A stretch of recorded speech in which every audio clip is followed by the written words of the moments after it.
क्या हाल है बच्चों। और एसयूपी इंस्टीट्यूट में आपका स्वागत है। मैं विक्की सिंह। अभी stray vacancy round 4 all India counselling NEET UG 2024 का होने जा रहा है। बिकॉज राउंड 3 कंप्लीट हो चुका है, अलॉटमेंट रिजल्ट्स आ चुके हैं। अब बच्चे एडमिशन्स के लिए तैयारी कर रहे हैं या निकल चुके हैं एडमिशन्स के लिए। तो अगर अभी तक आपको कॉलेज अलॉट नहीं हुआ ऑल इंडिया में, या अपनी स्टेट में भी अगर आपको नहीं हुआ, और ये वीडियो आप शायद हो सकता है अपनी स्टेट के राउंड 3 के रिजल्ट्स के बाद देख रहे हों या अभी भी देख रहे हों, तो उसके कुछ इंपॉर्टेंट रूल्स हैं वो आप समझ लेना कि कौन यहाँ पर पार्टिसिपेट कर सकता है, क्या चीज़ें आपको ध्यान रखनी है, क्या गलतियाँ बच्चे करते हैं रेगुलरली, वो गलतियाँ आपको नहीं करनी, आपको पार्टिसिपेट करना भी है या नहीं करना, इन सब के बारे में हम डिस्कस करने वाले हैं इस वीडियो में। तो चलो शुरू करते हैं। वीडियो को लाइक कर दो, चैनल को कर दो सब्सक्राइब। और पहली बात, मतलब शुरू कर रहा हूं मैं, तो फर्स्ट चीज कि कौन पार्टिसिपेट कर सकता है स्ट्रे वैकेंसी राउंड में। देखो, सबसे बड़ी बात, इंपॉर्टेंट रूल है ये, जो बच्चा जिसको कहीं भी सीट मिले ही नहीं, ना राउंड 1 में, ना राउंड 2 में, ना राउंड 3 में, ना ऑल इंडिया में और ना ही स्टेट में, वो ही स्ट्रे वैकेंसी राउंड के लिए, राउंड 4 के लिए एलिजिबल है। तो अगर आप इस सीन में हैं तो स्ट्रे राउंड आपके लिए है। पहली चीज़ वेरी इंपॉर्टेंट, याद रखना, नहीं तो बाद में पकड़े जाओगे। सारी चीज़ें जुड़ी हुई हैं, एमसीसी से कनेक्टेड हैं। अगर स्टेट में कहीं आपको कॉलेज मिला हुआ है और फिर आप राउंड 4 में कूदने जा रहे हैं, तो पक्की बात है आप पकड़े जाओगे और अलॉटमेंट आपको कॉलेज का नहीं हो पाएगा, फालतू में आपका पैसा बर्बाद होगा। तो इस बात को ध्यान रखना। सेकेंड चीज़ कि स्ट्रे राउंड के अंदर क्या कट ऑफ डाउन जाएगी? बिल्कुल जाएगी। कितनी जाएगी? सिग्निफिकेंटली डाउन जाएगी, बहुत अच्छी खासी डाउन जाएगी कट ऑफ यहाँ पे। लेकिन एक इम्पॉर्टेंट इंस्ट्रक्शन है, जो बच्चे हर बार गलती करते हैं, गलतियाँ रुकती नहीं, इस बार भी होने वाली हैं, पर आप सही जगह आ गए हो, आप ये गलतियाँ नहीं करोगे। पहली चीज़ कि सिर्फ और सिर्फ उन्हीं कॉलेज को भरना है आपको चॉइस फिलिंग में जिन कॉलेजेस को आप ले सकते हो। अब मैं ऐसा क्यों बोल रहा हूँ ले सकते हो, मतलब लेना ही पड़ेगा इसका मतलब, ठीक है। अगर कोई कॉलेज आपको अलॉट हो गया है ना स्ट्रे राउंड में, तो आपको वहाँ जाकर एडमिशन लेना ही लेना है, आपके पास कोई दूसरा ऑप्शन नहीं होगा। तो प्रेफरेंस लिस्ट बनाते हुए आपको ये ध्यान रखना है कि लोकेशन क्या है कॉलेज का, जा सकते हो या नहीं। दूसरा, फीस क्या है कॉलेज का, जा सकते हो या नहीं, ले सकते हो या नहीं, अफोर्ड कर सकते हो या नहीं, गवर्नमेंट कॉलेज है या प्राइवेट कॉलेज है, ठीक है। इस दोनों का डिफरेंस, मतलब एक अच्छी स्टडी होनी चाहिए तुम्हारी। तो जो सीट मैट्रिक्स आएगा उसके ऊपर तुम्हारा अच्छा स्टडी होना चाहिए। खैर, वो मैं आपके बिहाफ पे कर दूंगा, और आप चाहो तो अपनी प्रेफरेंस लिस्ट मुझसे ही बनवा सकते हो अकॉर्डिंग टू यू। आपके मार्क्स, आपकी रैंक, आपकी कैटेगरी के हिसाब से मैं बना दूंगा और ये सारी चीज़ें आपको बताऊंगा, ठीक है। तो उसके लिए आपको एज ए मेंबर जुड़ना होगा, और वहाँ पर वो सपोर्ट, मतलब मेंबरशिप अलग अलग तरह की हैं, सबके अपने अपने बेनिफिट्स हैं। तो जो प्रेफरेंस लिस्ट वाला बेनिफिट है आप उसे चॉइस करें, वो डायमंड है, उसको ज्वाइन कर लें, मैं आपको करवा दूंगा। इस चीज़ की चिंता आप मत करना। लेकिन ये गलतियां बच्चे कर देते हैं। अच्छा, मान लो ये गलती आपसे हो गई कि आपने कोई ऐसा कॉलेज भर दिया, क्योंकि आप इस मतलब आप लास्ट में इसलिए आए हो कि कहीं कॉलेज नहीं मिला, तो आपको क्या लगा कुछ भी भर डालते हैं बस मिल जाए कॉलेज। अब आपको एक प्राइवेट कॉलेज या कोई ऐसा कॉलेज मिल गया जो बहुत दूर है, या ऐसा कॉलेज मिल गया इसकी फीस ज़्यादा है, आप अफोर्ड नहीं कर पा रहे। अब आप क्या करोगे? आपको वहाँ एडमिशन लेना ही होगा। अच्छा, मान लो अगर आपने वहाँ एडमिशन लिया तो नहीं लिया तो क्या होगा?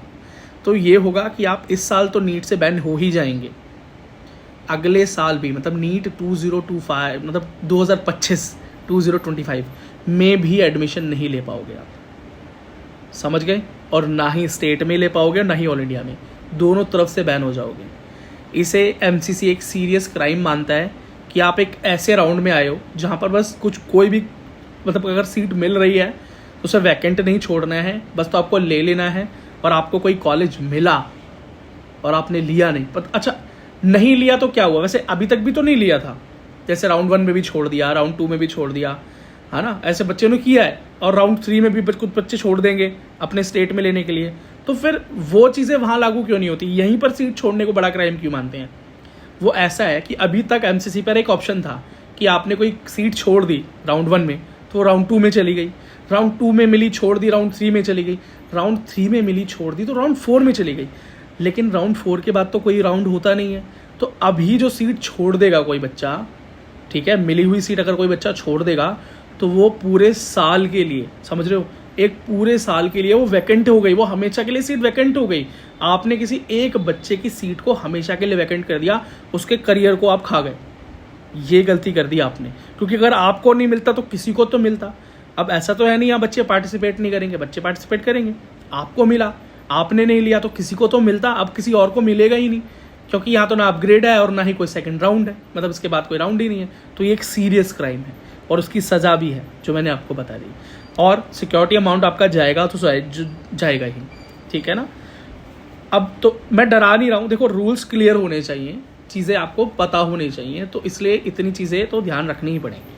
अच्छा, तो कट ऑफ के बारे में मैंने आपको बता ही दिया है कि काफ़ी डाउन जाएगा कट ऑफ। जैसे इस बार यूआर कैटेगरी लगभग 25,000 ही चली गई, मतलब 25,000, तो 24,842, मतलब 24,842। तो ये जो कट ऑफ है यूआर का वो 27,000 तक भी चला जाएगा, ये आप याद रखना, स्टे राउंड, ठीक है, चला ही जाएगा।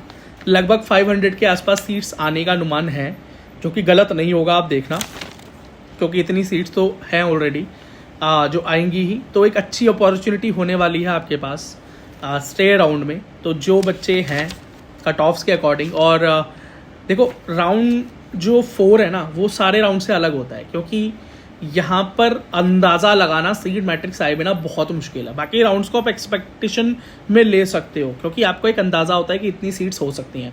लेकिन यहाँ पर जो स्टे वैकेंसी राउंड है, यहाँ पर सिर्फ वही सीट्स आती हैं जो वैकेंट रह जाती हैं। तो अब वो सारा एनालिसिस चाहिए, स्टे राउंड के लिए सारा एनालिसिस इसलिए चाहिए क्योंकि वही बच्चा यहाँ पार्टिसिपेट कर सकता है जो कहीं पर सीट इसको अलॉट नहीं हुई, अपनी किसी स्टेट में भी नहीं हुई। तो इस एनालिसिस को कंप्लीट करने के लिए सारी जगह पर राउंड 3 की काउंसलिंग्स खत्म होनी चाहिए एटलीस्ट, जो कि आपको पता है अभी हुई नहीं है।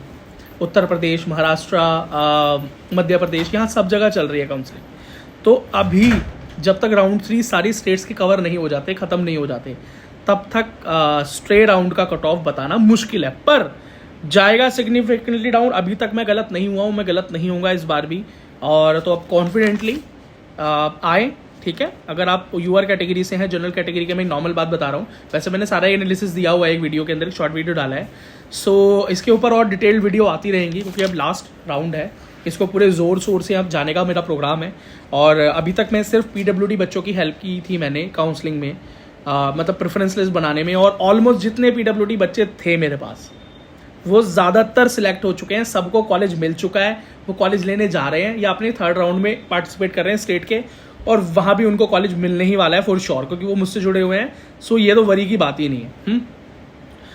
बात रही नॉर्मल कैंडिडेट्स का, क्या मैंने अभी तक उनकी कोई हेल्प नहीं की है, मतलब एज रिगार्डिंग प्रेफरेंस लिस्ट में, लेकिन स्टे राउंड में मैं उनको हेल्प करने वाला हूँ फॉर श्योर, डेफिनेटली 100%।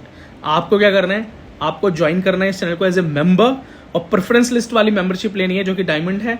मैं एक स्पेशल लाइव करूंगा जिसमें आके आपकी प्रेफरेंस लिस्ट खुद बनाऊंगा फुल एनालिसिस के साथ, और मेक श्योर करूंगा कि कट ऑफ अगर आपके रैंक तक गिरे तो वो कॉलेज आपको ही मिले, क्योंकि इस बार आपने कई बार देखा होगा कि आपकी रैंक से कम रैंक वाले बच्चे को कॉलेज मिल गया, मतलब ज़्यादा रैंक वाले को आपकी रैंक उससे कम थी पर आपको नहीं मिला, बिकॉज हो सकता है कि सबके साथ ना हो, पर ये ज़्यादातर केस होता है क्योंकि उनकी प्रेफरेंस लिस्ट में गड़बड़ होती है, ठीक है। तो थैंक यू सो मच इस वीडियो को एंड तक देखने के लिए। आई होप ये इंस्ट्रक्शंस आपके बहुत काम आए, आप इसके अकॉर्डिंग ही अपनी, चाहे मुझसे जुड़ें चाहे ना जुड़ें, लेकिन इन चीज़ों को ज़रूर ध्यान रखें, ये गलतियाँ आपसे ना हो जाएं, नहीं तो पेनल्टी काफ़ी ज़्यादा है ना। चलो, thank you so very much for watching the video till the end. मुझे फॉलो कर लें सोशल मीडिया पे, मेरे इंस्टाग्राम का लिंक इस वीडियो में है, पर्सनली आप मुझसे वहाँ बात कर सकते हैं, और SVP इंस्टीट्यूट को भी आप जुड़ जाएं सोशल मीडिया पे, जैसे कि इंस्टाग्राम, टेलीग्राम और व्हाट्सएप, वहाँ पर भी मैं आता रहता हूँ लाइव, और काफ़ी इंपॉर्टेंट इन्फॉर्मेशन वहाँ आती हैं। तो stay round is the last chance है, तो करो जो करना है।